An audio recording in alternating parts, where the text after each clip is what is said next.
Déjà un grand merci pour nous accueillir ici. C'est la famille, parce que quand même on a vécu en Bethel pendant 6 mois, déjà c'était bien. C'est bien de se revoir de temps en temps aussi. Dans ce cadre un peu plus familial, moins ecclésial, si on peut dire comme ça, mais rester un peu ensemble, librement, vivre des choses ensemble, faire le pain. J'ai fait hier. Je vais apprendre à faire le pain. Donc, parce que j'ai déjà essayé de le passer, mais le résultat n'était pas assez joyeux. Donc, on va sur ça. Mais merci beaucoup. Mais ce que je voulais commencer à dire, nous sommes dans on a parlé de changement de saison hier, donc je crois que nous sommes pleinement dans un changement de saison depuis au moins peu de temps, déjà avec la pandémie, quelque chose a vraiment changé, beaucoup de choses ont changé, on a dû s'adapter à une vie différente. Mais je pense que même cette pandémie, ce n'était pas juste un hasard, si on veut, mais c'était... Dieu utilise toute opportunité pour nous amener vraiment à un changement. Je pense que là, c'était aussi, c'est encore un temps dans lequel Dieu nous motive à rentrer dans quelque chose de nouveau que lui a pour lui, et chaque fois qu'on doit rentrer dans quelque chose de nouveau, c'est pas qu'on y rentre facilement, c'est quelque chose qu'on doit abandonner du vieux pour rentrer dans le nouveau. Comme Jésus a dit, le vin nouveau doit être mis dans des outres nouvelles. Je dois toujours faire attention parce que je fais toujours des erreurs entre la outre et la huître. Donc, c'est pour ça que je réfléchis avant de le dire. Alors, c'est pas des huîtres nouvelles, mais des outres nouvelles. Parfois, on est des huîtres aussi parce qu'on est enfermé dans notre coquille, donc parfois c'est aussi. Mais c'est pas de refaire une autre huître, mais c'est de faire une autre nouvelle. Et donc, je veux dire, nous sommes là et il y a des choses que, comme Marcel a dit, cette tempête, ça me revient d'une étude qu'on fait de la jeunesse à mission, que c'est le fil à plomb de Dieu, c'est pas qu'il a fait, mais qui fait référence au fait que nous bâtissons des murs pour nous protéger, pour donner une autre apparence qui est plus paisible aux autres, qui peut nous accepter, tout ça. Et on lit dans la parole de Dieu en Ésaïe qu'enfin Dieu va, en Ézéchiel, donc Dieu va faire lever, va permettre enfin une tempête pour nous aider à faire tomber le mur. Et si on ne laisse pas, c'est pas nous qu'on choisit de le faire tomber, Dieu va utiliser aussi des tempêtes pour nous convaincre à quitter ces murs. Et je crois que nous sommes là, c'est pas pour nous faire du mal, c'est de nous faire du bien, et enlever les choses qui empêchent à lui d'accomplir son but dans notre vie, n'est-ce pas? Et donc chaque fois qu'on est dans cette tempête, une des choses que Dieu nous amène à faire, c'est de passer par un test de nous-mêmes, de voir s'il y a des choses qui sont pas encore alignées avec lui, parce qu'enfin, Dieu veut faire tomber des choses qui ne sont pas bâties selon lui pour nous amener à être alignés avec lui, parce que c'est seulement dans l'alignement avec le ciel que nous allons vivre la réalité de sa présence. On parle beaucoup aussi de la gloire de Dieu, de la présence de Dieu, et c'est ça qu'on veut, mais de quelque part, Dieu le fait dans un cadre qui est selon ses pensées, comme avec Moïse. Dieu a dit à Moïse de construire un tabernacle qui était la représentation du ciel. Et quand il a fait selon le plan de Dieu, c'est là que la gloire de Dieu est descendue. C'est pas que la gloire de Dieu descend où nous voulons, mais où Dieu veut. Et si nous sommes dans le bon alignement, c'est là que nous allons vivre tout ça. Et nous avons besoin de ça. J'ai un peu l'envie de ce qui s'est passé déjà à Asbury dans ces semaines passées avec ces jeunes, et je suis très content qu'enfin cette jeunesse avait vraiment besoin de cette pluie qui a avant tout amené la repentance, parce que ça c'est changement, transformation de vie. J'ai entendu des témoignages de jeunes, donc c'est vraiment quelque chose de réel. Voilà. Donc nous aussi nous avons besoin de ça. Et donc je viens à ce que je voulais dire ce matin. Il y a une chose que Dieu est en train de souligner dans ma vie tout à nouveau, ça a commencé il y a quelques mois. Un groupe de femmes intercesseuses en Suisse nous ont demandé de porter un enseignement dans une session qu'ils ont pendant l'année. Et chaque année, ils ont un thème. Et le thème de cette année, la sœur qui nous a invités a dit, le thème pour cette année, c'est « Vivre Christ en nous ». Donc, je me suis mis à réfléchir de quoi partager et je suis avec ça retombé sur un texte qui m'a toujours bouleversé, dans le bon sens, qui a à faire avec ça. Je dis, Seigneur, qu'est-ce que ça veut dire vivre Christ en nous? Il y a un texte formidable de l'apôtre Paul. L'apôtre Paul, c'était quelqu'un de, je dis, très radical. Et c'est pour ça qu'il a vécu certaines choses. Radical de la bonne façon, bien sûr. Alors le texte, c'est Galates 2, 20, 21. Parfois on connaît par cœur, mais pas forcément. On a tout compris, je dis pour moi. Alors c'est dit comme ça, j'ai été crucifié avec Christ, et si je vis, ce n'est plus moi qui vis, c'est Christ qui vit en moi. Et la vie que je vis maintenant dans la chair, je vis par la foi ou avec la foi du Fils de Dieu qui m'a aimé et s'est livré pour moi. Alors, il y a des traductions qui disent, je vis par la foi dans le Fils de Dieu, ou je vis par la foi du Fils en moi. J'aime les deux. Tous les deux sont une bien interprétation, je dis. Il y a une autre traduction, c'est en anglais, c'est le Passion, que c'est une traduction un peu élargie, si on peut dire. Et je vais le lire aussi dans cette traduction, j'ai traduit, pas moi, mais Google en français, donc j'espère que ça va marcher. Mais il dit, mon ancienne identité, or ce que j'étais dans le passé, a été co-crucifié avec le Messie et ne vit plus. Car le clou de sa croix m'ont crucifié avec lui. Et maintenant, le sens de cette nouvelle vie n'est plus mienne, car loin, le Messie vit sa vie à travers moi. Nous vivons dans l'union comme un seul. Ma nouvelle vie est renforcée par la foi du Fils de Dieu, qui m'aime tellement, qu'il s'est donné pour moi et dispense sa vie dans la mienne. Alors, ce texte m'a toujours touché toute ma vie. Parfois, ça revient, donc ça est revenu à nouveau. De passion, c'est ça. Et j'étais nouveau interpellé par ce texte pour ma propre vie. Et aussi pour ceux qu'on vit dans l'église, au moins là nous sommes, en Italie surtout. Et je me suis posé de nouveau la question, je dis, Seigneur, comment ce texte s'applique vraiment à ma vie? Comment je vis la réalité de ce texte? Je vais le relire juste la première partie. J'étais crucifié avec Christ, et si je vis, ce n'est plus moi qui vis, c'est Christ qui vit en moi. Moi, c'est fort. Et ce que ce texte fait, et pour ce que je veux dire ce matin, le centre de tout ça, c'est que ce texte remet la croix au centre de la vie chrétienne. Et je réfléchissais, on disait sur les paroles d'autres, on n'entend pas beaucoup, c'est pas chez vous, mais on n'entend pas beaucoup parler de la croix dans nos messages. Au moins, en Italie, c'est comme ça, c'est depuis longtemps que je n'entends plus un message du dimanche matin ou d'autres fois qui soit vraiment sur la croix de Jésus. Qu'est-ce que la croix de Jésus représente pour nous? Qu'est-ce que ça veut dire, l'œuvre de la croix? Parce que tout est concentré là, tout vient de là. C'est pas à cause juste de l'amour de Dieu, mais oui, l'amour de Dieu a porté Jésus à mourir sur la croix pour nous, mais c'est sur la croix le centre, et cette réalité que l'apôtre Paul explique ici, que j'étais crucifié avec Christ moi-même, donc je ne vis plus moi-même, mais c'est lui qui vit en moi. Tout commence par là.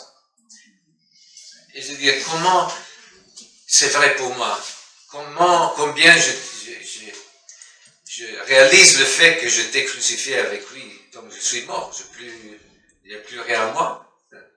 J'ai plus de droit à moi-même, j'ai plus le droit de dire je pense que, je ressens que, je veux que, je vais faire cela, je ferai ceci, cela. mais c'est dire qu'est-ce que Jésus veut faire dans ma vie. Parce que moi, je ne pleure pas.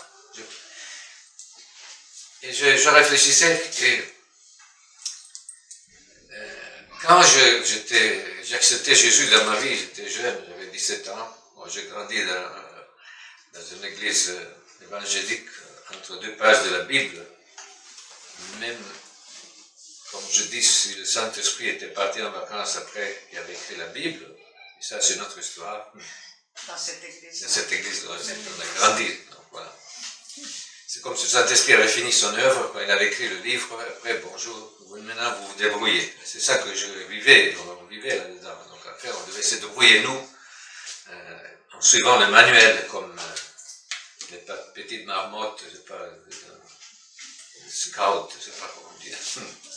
Et je réalisais un fait que j'avais pas compris, effectivement, qu'est-ce que ça voulait dire, accepter Jésus dans ma vie.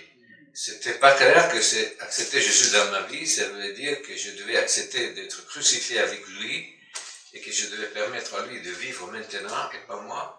Moi, j'étais fini. Comme c'est dans cette traduction, le clou, ils ont crucifié Jésus, sont les mêmes qui m'ont crucifié sur la croix.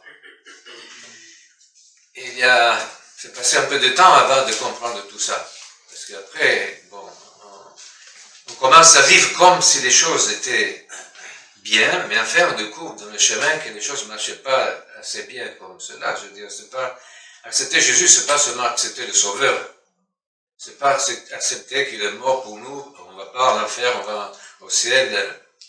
Parce que maintenant, plusieurs fois, même le message que nous prêchons, enfin, ça met l'accent sur ce qu'on peut recevoir de Jésus. Et on ne met pas trop l'accent de ce qu'on doit faire nous pour vivre les bénédictions de Dieu, de Jésus. Que ça veut dire que si tu acceptes Jésus, tu dois savoir que tu as fini de vivre. Et je n'entends plus ce message.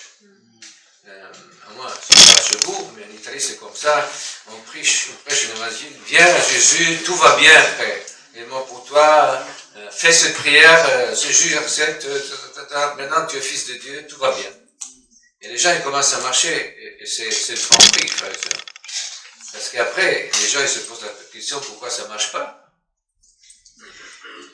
Bon, je parlais de ça, il y a en effet une solution.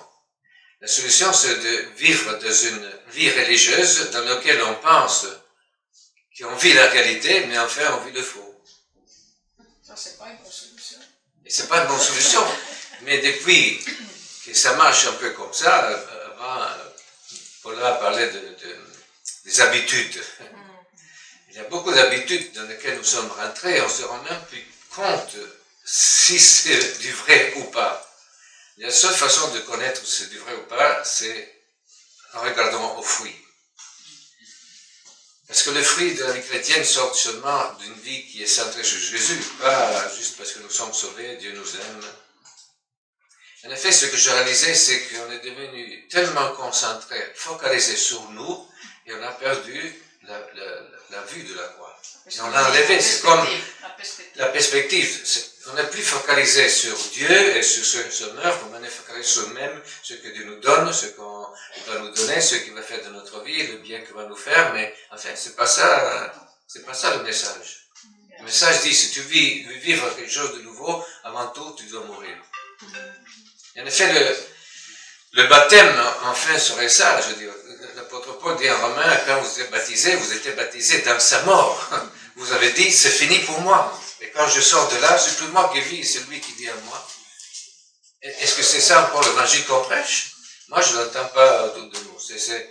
On donne aux gens comme quelque chose qui est pour eux, mais on oublie de leur dire que s'ils veulent vivre la réalité de la vie chrétienne, c'est fini pour eux. Ils doivent choisir de mourir.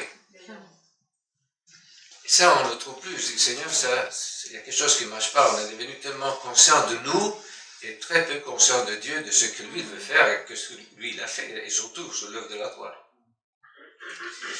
En effet, tout a commencé à la chute. Donc, parce qu'avant la chute, on était, Adam et Ève étaient, pas Ève l'autre, mais, pardon, pas Eva.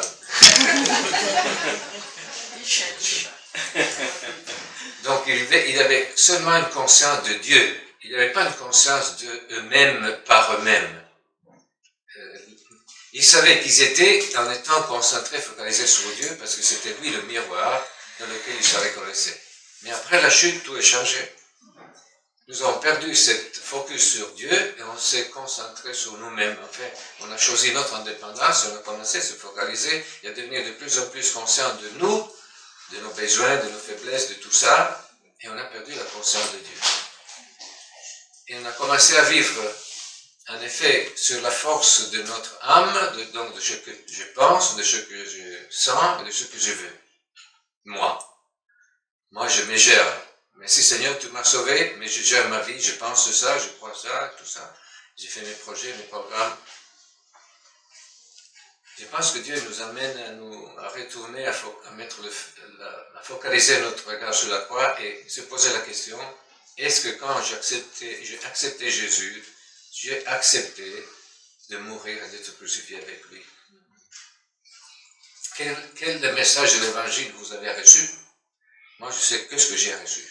Et c'était pas ça. Et je trouve aujourd'hui, parce que j'entends en Italie que le message de l'évangélisation, c'est pas ça. Enfin, le salut, c'est pas pour nous, en effet, si on veut. Mais c'est pour lui. Parce que lui, il nous a créés pour vivre son projet à lui, pas le nôtre. Et le fait de vivre pour lui, ça nous donne la bénédiction. Pas que la bénédiction c'est gratuite, que c'est pour nous. Non, c'est pour lui. C'est tout est à cause de lui. Et tout est pour lui, parce que toutes choses ont été commencées par lui, il va terminer avec lui. Vous comprenez? Je ne sais pas si vous comprenez la différence. Quand on parle, quand on prie, moi, Seigneur, moi, tu m'as donné ça, tu m'as fait ça. Oui, c'est vrai, du côté. Mais nous ne pourrons jamais arriver à le vivre pleinement. C'est avant tout, nous avons dit, Seigneur, c'est plus moi qui vis, c'est toi qui vis à moi. Je t'ai crucifié, j'accepte de mourir à moi-même. Et si on ne l'a pas fait dans le passé, il faut le faire maintenant.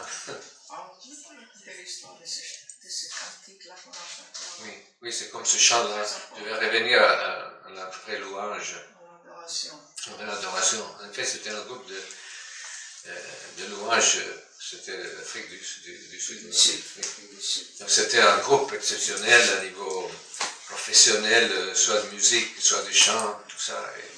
C'était l'excellence. Donc, il y avait aussi l'onction, mais ils se sont tous, dans ce moment, ils ont réalisé qu'ils sont focalisés surtout sur leur capacité, sur la musique, sur l'excellence de la musique, du chant et tout ça. Et ils avaient perdu, enfin, ce focus sur Dieu. Et ils ont réalisé les fruits, et c'était plus comme avant, il y avait quelque chose qui ne marchait plus dans la louange. Alors ils ont dit, on s'arrête. On s'arrête, on se met devant Dieu, on ne joue plus, c'est fini. Donc le dimanche, il n'y avait plus de louange, parce que ce groupe, en plus, était reconnu, était devenu fameux, parce que c'était un groupe avec l'excellence. Ils ont tout arrêté, dit Seigneur, on va s'arrêter juste, on va se mettre devant toi pour régler les choses. Et c'est là que pendant 2 mois, ils n'ont plus fait de la louange. Jusque quand ils sont arrivés à dire, maintenant, nous avons compris que c'est toi et pas nous. Donc, c'est pas ce que nous faisons, mais c'est de le faire aligné avec toi et pour toi. Et donc, c'est venu et c'est sorti une nouvelle louange, et ça, c'était le chant qui est sorti de cela. Et je pense que nous sommes là encore aujourd'hui. Et ce que Marcel disait dans cette parole, en effet, Dieu nous pousse à aller là, parce qu'autrement, on ne peut pas rentrer dans les choses que Dieu est en train de préparer de bon. Parce que la tempête va venir déjà là, donc c'est la guerre, tremblement de terre, éruption volcanique, tout est bouleversé, et ça va être toujours plus bouleversé, donc, et le Seigneur, parmi de ça, il veut que nous, on soit vraiment un témoignage pour ceux qui n'ont pas un espoir. On a besoin de sa présence pour ça, on a besoin vraiment de sa gloire, on a besoin vraiment que nous, on puisse vivre, manifester le royaume de Dieu, mais tout est centré sur la croix. On doit se refocaliser sur la croix. Si on perd cette focus, si on fait ce qui s'est passé très vite dans l'église, c'était l'église de Galate. Parce qu'en fait, c'est dans le contexte de cette épître. Cette épître, l'apôtre Paul l'a écrit aux Galates parce qu'il y avait un but spécifique. chrétiens de Galatie, on dit que donc c'était 50 après Christ, donc c'était très vite qu'il se passe quelque chose. Donc c'est la seule épître dans laquelle l'apôtre Paul dit rien de bon au début de la lettre. Il commence tout de suite à mettre un peu d'ordre. Qu'est-ce qui s'est passé dans cela? Sinon, disons, au chapitre 3, c'est à fin, il dit ce que nous sommes en train de dire ici. Galates 3. Il dit, ô Galates dépourvus de sang, qui vous a fasciné, vous aux yeux de qui Jésus-Christ a été peint en crucifié. Voici seulement que je vais apprendre de vous. Est-ce que c'est par les œuvres de la loi que vous avez reçu l'Esprit ou par la prédication de la foi? Êtes-vous tellement dépourvus de sang? Après avoir commencé par l'Esprit, voulez-vous maintenant compléter le salut, c'est ça la signification, par la chair? C'est pour ça que l'apôtre Paul remet tout centré à nouveau sur la croix. Parce que les Galates, c'était des nouveaux convertis qui venaient du paganisme. Et donc, ils ont accepté Jésus, le salut par la foi. Ils ont reçu le Saint-Esprit. Ils ont commencé à vivre par le Saint-Esprit. Et après, quelqu'un est rentré dans cette communauté des Juifs qui ont dit, ça suffit pas, il faut aussi continuer à faire les œuvres de la loi à partir de la circoncision. Autrement, c'est pas complet. Donc, c'est comme Jésus n'a pas fait assez.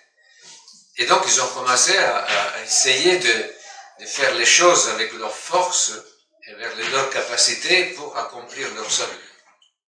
Il dit, vous êtes en train d'essayer en effet de vivre ce qu'il faut vivre par l'esprit, vous êtes en train de le vivre par la force de la chair. Vous êtes retourné en arrière après, d'aller en avant. Vous êtes rentré dans la vie par l'esprit, et maintenant vous voulez continuer maintenant par la chair, avec vos efforts, vos forces, vos pensées. Quand on parle de la chair, si on parle du vieil homme, qu'est-ce que c'est la chair? C'est la vie qu'on vit sans Dieu, dans notre indépendance, donc avec nos pensées, avec nos sentiments, ce que nous ressentons, ce que nous voulons. C'est la vie de l'âme sans le Saint-Esprit. Okay? Ça c'est la chair. Et la chair, ça va pas forcément partir quand nous acceptons Jésus comme ça.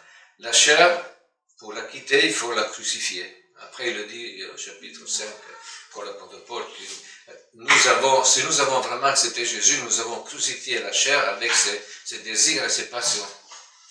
Donc, quand on utilise la chair, normalement, on pense au péché, des choses qui sont vraiment contraires à Dieu. Mais c'est pas seulement ça, la chair. C'est vrai, c'est ça, c'est des péchés. Mais la chair, c'est quelque chose de plus que ça. C'est tout ce qu'on fait par nos forces, à la place de la force du Saint-Esprit qui vient de nous. Donc, quand on dit vivre Christ en moi, ça veut dire vivre par le Saint-Esprit. Parce que c'est le Saint-Esprit qui fait vivre Christ en moi et qui permet à Christ de vivre en moi et à travers de moi.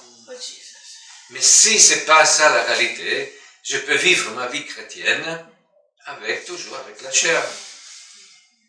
Et je me rends même pas compte que c'est comme ça. Parce que je développe une habitude de vivre comme je vivais avant, mais je suis chrétien maintenant. Je ne sais pas si vous voyez la différence, mais c'est comment que les Galates sont venus à vivre ça. Ils disent, c'est qui vous a fasciné? C'est une œuvre de sorcellerie. Il dit, c'est une forme de sorcellerie par le regard. Donc, ils vous ont fasciné au point qu'ils vous ont rendu aveugle à l'œuvre de la croix, et vous êtes retourné, vous focalisez sur vous-même, sur vos forces, sur vos capacités, sur vos programmes, pour accomplir ce que seulement Jésus en vous peut accomplir. Donc, qu'est-ce que c'est cette fascination? Ça vient d'où? Qu'est-ce que c'est l'esprit qui a fait ça? C'est toujours le même esprit qui combat contre nous et qui essaie de nous éviter de passer par la croix pour vivre la vie chrétienne, c'est l'esprit religieux. Et je vous dis, c'est assez fort. Et c'est l'esprit religieux, c'est le plus subtil les plus difficiles à reconnaître. C'est pour ça qu'il parle ici de sorcellerie, parce que l'esprit religieux, c'est de la sorcellerie. Parce que c'est une séduction spirituelle qui nous rend aveugles à la croix et qui nous fait marcher par nous-mêmes, parce que l'esprit religieux ne veut pas qu'on rentre dans tout ce que Dieu a pour nous. On peut lire la Bible, on peut prier, on peut louer, on peut prêcher, on peut enseigner, tout par la chair. Parce qu'on peut le faire dans l'âme. Nous avons une intelligence, nous avons des émotions, nous avons une volonté. En effet, nous pouvons faire de belles choses. Il y a des gens qui sont même pas nés de nouveau et qui font des choses incroyables. Mais c'est eux qui le font. Et pour Dieu, c'est zéro. Et nous sommes tombés, je dis en général dans l'église, je crois qu'on est tombés dans cette piège de quelque part, parce on s'est convaincu que nous sommes en train de vivre par l'esprit, quand en effet nous sommes en train de vivre les choses de Dieu par la chair. Et ça, c'est ce qu'ils ont vécu les Galates. Ils ne se rendaient pas compte, parce qu'ils étaient aveuglés. La croix était déplacée de leur perspective. Et l'apôtre Paul essaie de ramener à nouveau la perspective de la croix au milieu. Il le dit aussi à la fin, il dit, même vis-à-vis du monde, de tout ce que c'est le fonctionnement du monde, il dit, j'étais crucifié pour le monde et le monde était crucifié pour moi, donc il n'y a plus rien entre nous qui passe. Quand le monde me regarde, il voit seulement un cadavre, dit le prince. Et quand moi je regarde le monde, je vois la même chose. Mais est-ce que c'est ça qu'on vit? Je réalise au moins ça, c'est quelque chose que je dis pour ce que nous voyons aussi en Italie. On essaye de faire des choses, pardon, c'est mon téléphone, de faire des choses pour joindre, pour amener la parole de l'évangile dans le monde, et on essaie de faire tout ce qui est possible pour leur plaire, pour le conquérir. Il m'a dit, mais ça va pas la tête, je dis. Nous sommes en train d'amener un message qui est vraiment opposé au monde. C'est pas question de leur plaire pour qu'ils acceptent quelque chose. Parce que si on prêche la parole de Dieu, si on prêche la croix, comme on dit maintenant, je veux dire, ça va pas être facile. L'apôtre Paul dit, je prêche la croix et je suis persécuté à cause de ça. Et nous, on essaie de faire les choses pour que le monde nous accepte, pour porter un message du salut. Mais c'est tout le contraire. On essaie de copier des modèles du monde pour qu'ils nous acceptent pour entrer et leur donner un message. Mais c'est pas ça le message de Jésus. Est-ce que Jésus a fait ça? Et l'apôtre Paul dit au début de Galates, est-ce que j'essaie de plaire les hommes ou j'essaie de plaire à Dieu? Donc vous voyez, je pense que nous sommes dans une crossroad, comment dire, un carrefour. Et, parce que les temps nous sommes à la fin du temps. Et là, nous devons choisir. Moi, je suis un carrefour aussi pour ma propre vie. Donc, depuis que je prends de l'âge, je me rends compte qu'un jour ou l'autre, je vais être confronté devant le Seigneur. Et je dis, Seigneur, j'aimerais bien vivre quelque chose de différent avant que je vienne à la maison. Donc, je veux dire, l'esprit religieux, il ne nous permet même pas de réaliser là où nous sommes vraiment, de voir combien nous sommes plutôt dans la chair que dans l'esprit. Comment nous réalisons ça? De la mesure dans laquelle nous voyons, comme on l'a dit, le royaume se manifester en nous, parmi nous et au travers de nous.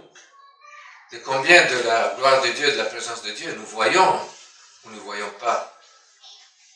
Parfois, on dit, je reviens toujours à notre expérience, je ne peux pas dire vous, ici, on se réjouit de la louange que vous avez ici, restez comme ça, restez simple, restez simple, restez vous-même. On doit plaire à personne, on doit ne doit pas faire de performance à personne. Bien sûr, l'excellence, c'est bien, mais l'excellence, ce n'est pas la perfection. Nous devons faire les choses avec excellence parce que nous devons. Nous pourrons faire les choses avec excellence pour Dieu, mais ce n'est pas pour impressionner personne, ni les autres, ni Dieu. l'honorer. Pour l'honorer. Alors, moi, je vous dis, on est content d'être là et de vivre la louange comme il est ici, parce qu'on revient un peu à la simplicité. Simplicité, ça ne veut pas dire superficialité. Non, absolument. Parce que je vous dis, chez nous, c'est changé. Donc, je dis clairement, c'est devenu plutôt un concert que de la louange. Mais on ne se rend même pas compte. Et on dit à la fin, mais quelle louange! On m'a dit, Seigneur, c'était où la louange ce matin? C'était de la performance sur l'estrade.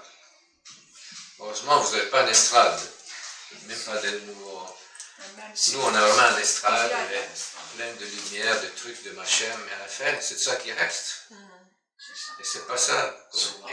Souvent c'est comme, pas toujours, mais souvent maintenant, c'est devenu un peu comme ça. Je veux dire, je dis, Seigneur, mais pourquoi on ne voit pas ça? Même si on le dit, les gens, ils semblent qu'ils ne se rendent pas compte. Et je dis, vraiment, c'est facile d'être aveuglé. Mais ils sont où les fruits de tout ça? Où ce matin, on avait une présence?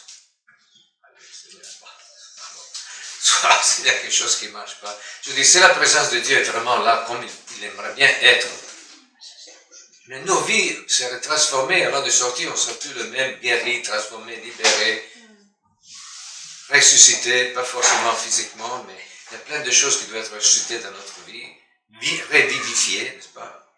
C'est là que nous cherchons. Mais c'est où que nous le retrouvons? À nouveau au centre.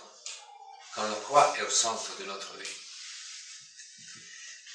Parfois, on prie pour les personnes qui viennent, ils ont des besoins, on prie, après ça revient à nouveau. On avait tous les pépins, les problèmes que nous avons, les douleurs, les souffrances, les injustices du passé, nos vies du passé. Enfin, si on réalise que tout ça, c'est le vieil homme, parce que l'homme nouveau, il n'a rien de tout ça. Il n'est pas malade, ni spirituellement, ni psychologiquement, ni physiquement. Il n'y a pas de maladie dans le royaume de Dieu. Et notre homme nouveau vit dans le royaume de Dieu déjà. Donc il n'y a rien de mauvais dans lui. Si on a des problèmes, si on a des douleurs, si on a des souffrances, si on a des différents problèmes que nous pouvons vivre, ça c'est le vieil homme, celui qui aurait déjà été crucifié sur la croix. Il devrait être déjà mort. Mais en effet, ce qu'on est en train de dire, c'est aussi un processus. C'est un choix qu'on fait, dit j'ai choisi d'être mort, et l'autre chose, c'est que depuis que je suis mort, comme dit l'apôtre Paul, je dois faire le compte, réaliser chaque jour que je suis mort, et permettre au Saint-Esprit de mettre à mort le vieil homme à la place de le soigner. Beaucoup de fois, on le soigne, mais le vieil homme ne peut pas le soigner, on doit le crucifier. Qu'il soit de crucifier les mauvaises choses, que soit d'amener les blessures à la croix. Tout est à la croix qui se passe. C'est pas juste quelque chose qui vient quand on tombe du ciel. Tout était résolu à la croix et c'est à la croix qu'on trouve la solution. Il n'y a pas d'autre solution. Et c'est ça qu'on doit à nouveau réaliser. Notre vieil homme était déjà crucifié avec Jésus, avec tout ce qu'il a fait de mauvais, tout ce qu'il a souffert d'injustice, tout ce qu'il a souffert de blessures, c'est déjà traité à la croix. Mais nous, on amène un cadavre sur notre vie. On l'amène avec nous. Et on le soigne à la place de dire, tu es mort, tu restes là maintenant. Le Seigneur a déjà résolu tes problèmes maintenant. Et c'est un processus, je dis, c'est pas d'un coup. Mais le fait, c'est de dire, chaque fois que nous rencontrons ces choses, enfin, j'étais déjà mort et j'ai décidé qu'il soit mort. Et ça va être là, et je veux le laisser là. Dieu nous appelle à vivre de l'autre côté de la croix. C'est ça que je le vois. Il y a 7 côtés de la croix, et après il y a l'autre côté de la croix. Mais la seule façon d'aller de l'autre côté de la croix, où c'est vivre Christ, c'est de passer par la mort sur la croix. Et dans le passé, il y a plusieurs années en arrière, j'ai vu cette image, c'est comme, vivre ça, c'est comme passer par une porte, dans un mur, par exemple, une porte qui a un trou selon la forme de la croix. Et si vous voulez passer de l'autre côté, il y a seule une façon d'y passer. Comme ça. Imaginez, il y a un trou comme ça et l'autre comme ça, et vous devez passer de l'autre côté. Comment vous allez passer? Comme ça. Il n'y a pas de solution. Et c'est ça, ça veut dire remettre la croix au centre. Est-ce que nous sommes vraiment passés par cette porte? Moi, je dis pour moi-même, je me remets en question à nouveau. Mais C'est de l'autre côté de... Quand tu avais eu cette vision, Oui. c'était aussi que je me rappelle que c'était une vieille prêche, mais toujours vivante. Tu avais dit qu'on ne pouvait pas passer dans ce trou à la forme de la croix en amenant avec nous ce qu'on voulait amener, mais qu'il fallait déposer tout afin qu'on soit seulement nous, avec vraiment cette position de crucifié, qui ont passé par cette porte à la forme de la croix pour être de l'autre côté. Donc il fallait laisser tomber toutes les choses qui ne sont pas selon la volonté de Dieu. Je vois, je veux, je désire, je pense, non. Tout est lié à la croix. On le laisse de ce côté et on passe de l'autre côté à travers la croix, libéré par tout ça. Je pense que ce qu'on fait, je lisais sur un livre, je ne sais pas, c'est vrai, il y a d'autres qui peuvent dire, mais récemment, que dans beaucoup d'églises en Amérique, on ne parle plus de quoi, on ne parle plus de sang, parce que ce n'est pas quelque chose de très agréable. Mais en fait, c'est ça l'évangile, n'est-ce pas? Alors, il y a une fois que nous devons faire le choix, que ça devrait être le baptême, ça devrait être le signe, le témoignage public que nous avons décidé de mourir à nous-mêmes. C'est pas quelque chose de magique. Il y a des gens qui pensent comme le baptême comme quelque chose de magique. Je prends le baptême, après tout va bien. C'est pas ça le problème. C'est pas un rituel magique. C'est juste le témoignage que je dis à tout le monde, devant des témoins, dans ce monde, dans le monde spirituel, que moi j'ai décidé de mourir avec Christ sur la croix et de commencer une nouvelle vie avec lui. C'est ça le baptême. Autrement, c'est un bain dans l'eau. Oui, on peut faire à la maison tranquillement. Même la douche, c'est plus facile. Vous comprenez, je veux dire? C'est du sérieux dans lequel Dieu nous appelle à ce moment. Et enfin, toutes les bonnes choses de Dieu, toutes les choses que Dieu a préparées pour nous sont de l'autre côté de la croix, ne sont pas de ce côté ici. C'est pas en regardant la croix d'ici, disant, merci Seigneur, que je vis les bénédictions. Il y a toujours la grâce de Dieu de quelque part. Mais si on veut vivre la plénitude de ce que Dieu a pour nous, c'est de l'autre côté de la croix. Et on ne peut pas la contourner. Il y a seulement un passage et c'est la forme de la croix. Si on essaie de le contourner, on l'évite, quoi. Et vous savez, c'est contraire à nous de mourir. Parce que nous n'étions pas faits pour mourir. Ni physiquement, ni spirituellement. Et de quelque part, on a toujours la tendance de survivre et de ne pas mourir. Et d'essayer de sauver notre vie. Comme dit Jésus, si vous essayez de sauver votre âme, et en fait c'est votre vie, vous allez la perdre. Il y a un texte en romain qui, après je vais terminer à la fin. Il y a un autre texte, je le trouve en italien, c'est en Romains chapitre 8.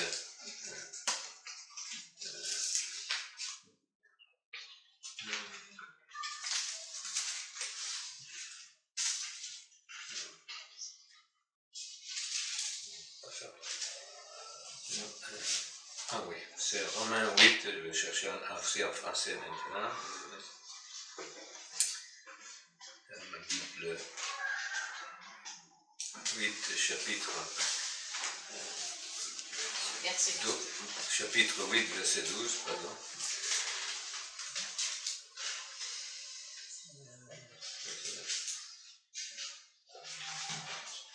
Ainsi donc, frères, nous ne sommes point redevables à la chair pour vivre selon la chair. On est en train de parler à des frères. Okay? Si vous vivez selon la chair, vous mourrez. Mais si par l'esprit vous faites mourir les relations du corps ou de le vieil homme, vous vivrez. C'est intéressant, je dis Seigneur, ça s'écrit. Si vous vivez selon la chair, vous mourrez. Est-ce que nous ne sommes pas sauvés? Je n'ai pas en train de parler du salut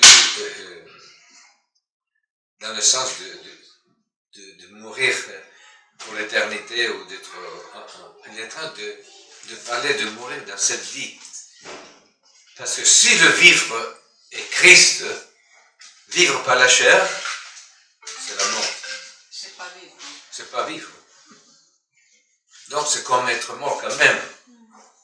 Comme disait, je me rappelle toujours un frère ancien, quand j'étais jeune, qui disait, nous sommes de mort en vacances. Je ne me rappelle plus de quel contexte disait ça, mais en effet, je veux dire, si nous ne vivons pas de l'autre côté de la croix, nous vivons comme des morts, mais nous ne sommes même pas en vacances. Je veux dire, c'est pas facile de vivre de là. Mais nous ne pouvons pas vivre les choses de l'autre côté, vous comprenez? On ne peut pas contourer la croix, il faut passer à travers. Alors je dis Seigneur, parce que de là, il y a tous ceux qui sont les bénédictions du Seigneur.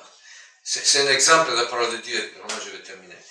Quand le peuple devait rentrer dans la terre promise, c'était vraiment la bénédiction, donc ça coulait le lait et le miel. Ça, c'est une image de la vie chrétienne réelle. Ça ne veut pas dire qu'il n'y a pas de tribulation, Jésus a dit, mais c'est pas à cause de nous la tribulation, c'est pas à cause de nos péchés, c'est à cause du fait que nous marchons selon le principe de Dieu, donc nous allons avoir une persécution. Ça reste, mais quand même de l'autre côté, il y a toutes les bénédictions et toutes les ressources de Dieu. Mais qu'est-ce qu'ils font avant de rentrer dans la terre promise? Aux Romains, quand ils sont rentrés. C'est une image de la conversion, ça, je dis, hein, ou d'une choix que nous pouvons faire encore aujourd'hui, après avoir passé la mer Rouge. Maintenant, on doit passer aussi le Jourdain, que c'est rentrer dans la vie, vraiment vivre Christ. Donc, ils ont passé le Jourdain, c'est bien, nous sommes de l'autre côté, mais ils ne vont pas commencer à rentrer dans la bénédiction de la terre avant de faire une chose très importante. Qu'est-ce que c'est la première chose qu'ils ont fait après la traversée du Jourdain? La circoncision. La circoncision de la chair. Dans ce moment-là, c'était symbolique. Pour nous, c'est réel et spirituel. Si nous voulons rentrer dans la terre promise et vivre toutes les choses que Dieu a préparées pour nous, on doit avant tout mourir à tous ceux que c'est à nous, à notre passé, à toutes les choses qui sont du passé, même toutes les choses générationnelles. Et ça, c'était la circoncision. Ils portaient en eux leurs propres péchés et les conséquences du péché de leur père. Ils ne pouvaient pas rentrer comme ça là-dedans. Ils auraient été fracassés tout de suite par l'ennemi. Et donc, si vous voulez vaincre, vous devez couper tout ce qui a à faire avec le passé. C'était déjà le signe d'être crucifié à nous-mêmes. Seigneur, il y a à quoi réfléchir, mais ça. Alors, il y a une chose, je dirais, si vous voulez, on va prier pour cela. L'esprit religieux, c'est quelque chose de très fort, et nous en Italie, on le sait, frères et sœurs, parce qu'on est au centre d'un esprit religieux, quand même. Mais se manifeste de différentes façons dans toutes les situations. Mais l'esprit religieux est toujours là, à l'œuvre, était à l'œuvre quand Jésus était là. C'est qui a crucifié Jésus? L'esprit religieux. C'était pas ni les prostituées, ni les publicains, ni les pauvres, c'était les religieux qui l'ont crucifié. Parce qu'ils ne voulaient rien faire avec lui. Nous, on se débrouille, nous, on n'a pas besoin de Jésus. Nous, on sait quoi faire, on a nos règles, nos principes, nos programmes, tout ça, tout va bien. Ne viens pas nous déranger, s'il te plaît. Et surtout pas dire que ça ne marche pas comme ça. Et c'est eux qui l'ont crucifié. L'esprit religieux est toujours là. Il essaie toujours de nous pousser à vivre selon la chair et pas selon l'esprit, d'éviter la croix. Il nous pousse toujours à éviter la croix. Parce qu'il le sait que si nous ne passons pas par cette porte, nous n'allons pas vivre des choses qui vont le déranger. Et donc, je vous dis, de quelque part, l'Église aujourd'hui, je dirais surtout en Europe, mais ça c'est ce que nous vivons, nous sommes touchés par ça et nous avons besoin d'être libérés de ça. Parce que c'est vraiment être libéré. C'est de la sorcellerie. Parce que derrière l'esprit religieux, il y a un ennemi, il y a Satan qui travaille là. C'est lui le Dieu de l'esprit religieux. Et il fonctionne sur l'orgueil et sur la rébellion surtout. Ça, c'est son caractère.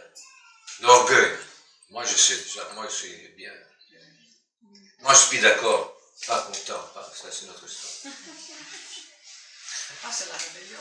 C'est la rébellion, quand même. Parfois, il y a des bonnes raisons, mais ce n'est pas forcément la solution. Ok? Et c'est ça qu'on vit aussi. Quand nous ne reconnaissons pas les besoins que nous avons, vraiment même aujourd'hui, si nous ne reconnaissons pas les besoins que nous avons de passer à nouveau par cette porte, de décider de passer par la porte, de quelque part, c'est nouveau l'esprit religieux qui travaille à travers l'orgueil. c'est de l'orgueil. Si nous ne voulons pas mourir, c'est de l'orgueil. On veut sauver de notre vie. On ne veut pas se plier et dire, ok, je suis vraiment... C'est pas de faire du karakiri, mais c'est de passer par une repentance du Seigneur. Vraiment, nous ne sommes pas en train de vivre tout ce que tu as pour nous. Il y a quelque chose qui ne marche pas et ce n'est pas de ta côté, Seigneur, parce que tu as déjà tout fait. Donc ça veut dire qu'il y a quelque chose de ma côté que je dois faire. Et de quelque part, je dois de nouveau me plier devant cette croix et dire, Seigneur, je décide de cette manière nouvelle peut-être, que je suis mort avec toi, je n'ai plus le droit de vivre, parce que je veux qu'il soit toi à vivre. C'est ça que nous avons besoin. Chaque fois qu'il y a un réveil, la première chose que Dieu, le Saint-Esprit, met en évidence, c'est de nouveau la croix. Parce que le premier acte qu'il y a dans un réveil, c'est la repentance. Et s'il n'y a pas de repentance, ce n'est pas un vrai réveil. Parce que la première chose que Dieu nous réveille à nous, c'est qui nous sommes dans son miroir. Amen. C'est pas un message qui semble encourageant, mais Dieu nous invite à passer de l'autre côté de la croix. Parce que là, il y a la bénédiction. À travers cette porte. Et c'est vrai, c'est une chose qu'on doit faire tout le temps. L'apôtre Paul dit, dépouillez-vous du vieil homme et revestissez-vous l'homme nouveau. Comment on va se dépouiller du vieil homme? En l'amenant à la croix. C'est la seule façon. Ah, je vais faire ça, ah, je vais changer, ah, maintenant je me mets... Ça, c'est nouveau du légalisme. C'est nouveau essayer de faire les choses de Dieu avec nos forces. Il y a des églises, c'est pas vous, je pas d'autres. On s'est toujours dit, tu dois, vous devez faire ça, vous devez faire ça. Mais ça, c'est la loi. Vous devez aller à la croix, point, c'est fini. Nous devons. Parce qu'en plus, on dit vous devez. En fait, c'est nous qu'on doit. Le prédicateur inclus. Nous sommes tous dans la même marmite. Vous comprenez? On pousse sur le devoir. C'est ça qu'il faisait avec le Galate. Vous devez faire ça. Vous devez faire cela. Donc, essayez de le faire. Au mieux. Mais c'était de la chair. Nous devons mourir pour permettre que Dieu le fasse en moi. C'est pas nous qu'on va le faire. C'est seulement lui qui va le faire au travers de nous. Donc, c'est pas un devoir. C'est un abandon. Parce que, comme disait Piqueur, il y a la résurrection, c'est seulement après la mort. Oui. Si on ne passe pas par la mort, on ne peut pas être ressuscité. Donc le vieil homme doit mourir, et afin que l'homme nouveau puisse vivre. Amen. Il n'y a pas de résurrection sans la mort. Jésus nous a montré le chemin, et c'est la même chose pour nous. Nous, on veut nos solutions. Moi, je veux ça. Quand on dit ça, c'est fini. Ça veut dire qu'on est déjà de ce côté ici à nouveau. Vous comprenez? C'est l'abandon. C'est l'abandon. C'est pas le devoir. C'est pas faire des efforts. Ça, c'était les efforts qui faisaient les Galates. Ils étaient aveuglés. Moi, je n'ai marre quand les gens disent on doit faire. J'essaie d'éviter le mot on doit, parce que ça, c'est la loi. La chose qu'on doit, c'est de mourir sur la croix. Ça oui. Mais c'est pas un devoir, c'est un choix qu'on doit faire parce qu'on a compris que la vie que Dieu nous offre, ça passe par là, il n'y a pas d'autre moyen. Vous comprenez? Combien de vous ne devez pas me répondre? Quand vous avez accepté Jésus et vous étiez baptisé, vous étiez convaincu que c'était ça que vous étiez en train de faire? Pas moi. Et pas d'autres que j'ai vu se baptiser dernièrement. Beaucoup d'autres sont baptisés, on ne les voit plus, je ne sais plus où ils sont. Ils ont pris l'étiquette pour le ciel, ils pensent. Et après, ils attendent d'arriver là et montrer le ticket, qui est plus valable. Ça, c'est pour ça que c'est de la tromperie. Vous savez, quand on présente un évangile facile comme cela, sans la mort à la croix, on est en train de tromper les gens. Je m'appelle un frère qui a dit après un moment, qui était peut-être converti, je ne sais pas à ce point, mais il a dit, mais si je savais ça quand j'ai accepté Jésus, j'aurais pris plus de temps pour y penser si j'étais prêt à le faire. Parce que maintenant, je suis confronté par ça, et je suis surpris parce que je ne pensais pas que c'était ça la vie chrétienne. Il a dit, j'ai gaspillé beaucoup de temps, mais j'ai souffert beaucoup de choses que j'ai reculé. Vous comprenez? Donc, nous avons une responsabilité nous-mêmes pour notre propre vie, nous avons une responsabilité pour les autres. Et c'est ça la nouvelle saison, frère. La nouvelle saison passe par là. Il n'y a pas de façon de passer de l'autre saison en contournant la croix. Non, il n'y a pas de solution comme ça. Et si nous n'arrivons pas à vivre ça, nous demandons le Saint-Esprit, parce que lui, il est seul qui est capable de nous amener à la croix. La conviction vient du Saint-Esprit. Moi, probablement, on a dit, Seigneur, visite-nous. On prie chaque jour. Chaque jour, on prend la Sainte Seine depuis 2 ans. Et pour rappeler vraiment ce que Jésus a fait à la croix. Il dit, Seigneur, visite-nous, parce qu'on a besoin que tu nous révèles, que tu nous ouvres les yeux, Seigneur. Parce que c'est pas comme ça, c'est pas ça la vie chrétienne, enfin. Il y a quelque chose qui nous manque, on l'a raté depuis quelque temps en plus. On a vécu de belles choses dans le passé, mais de quelque part, on s'est nouveau perdu dans le flou. Dans le faire, le combat des choses. Et on dit, Seigneur, mais on est en train de perdre l'essentiel.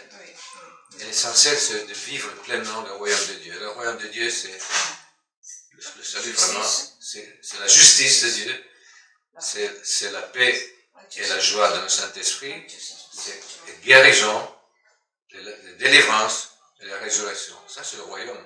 Si on ne voit pas ça, ça veut dire qu'il y a quelque chose qui ne marche pas après. Mais la solution est là. Donc, ça, c'est la bonne chose. Il faut mourir à nous pour vivre tout ça.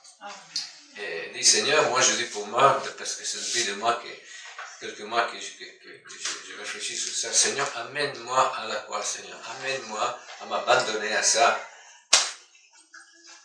Il y a une partie déjà en train de faire. Dans le passé, je pensais de pouvoir prêcher ou enseigner. Maintenant, je crains chaque fois que je dois le faire.